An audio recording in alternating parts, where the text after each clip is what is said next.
Back in England, paratroopers of the U.S. 82nd and 101st Airborne Divisions and the British 6th Airborne Division were making their final preparations. Some 20,000 men would embark from 22 airfields on over 1,200 transport aircraft and gliders. Late in the afternoon, Eisenhower drove over to see the 101st off. But Eisenhower stopped, talked to me, and I don't know whether that was clicking my boots together sharply or what that alerted him, but for being the Supreme Commander, very gracious to me, and I'm very happy that the incident happened. It was nice to have him come there and say, bon voyage, you know, and I certainly respected him for it. The night before we jumped, right before we got on the plane, the one they call Axis Sally, we used to call it a bitch of Berlin. She says, well, all you 82nd Airborne boys are gonna miss your warm blankets tonight, but we'll have a hot reception at 88s for you. When we go in to make a jump, we try to carry enough stuff to supply us for at least 3 days, till they figure they can resupply us.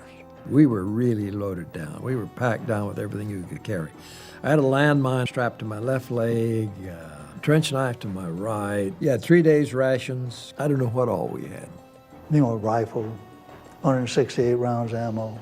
You had to be carrying about 100 pounds of dead weight. And you couldn't walk, you had to shuffle. You were strapped so heavy. We got in our equipment and loaded up, and there was no problems, there was no kidding around. Everybody was in their serious state of mind. When we took off, why, it was still twilight in England, under double daylight saving time, probably around 10 o'clock or something. And the planes formed up, flying around the field, and formed up, and then we headed out of there, but we headed west. It took at least 2 hours to get them all flying around till they get in the right formation. By the time we got on our way, I went to sleep. It was rather a somber affair.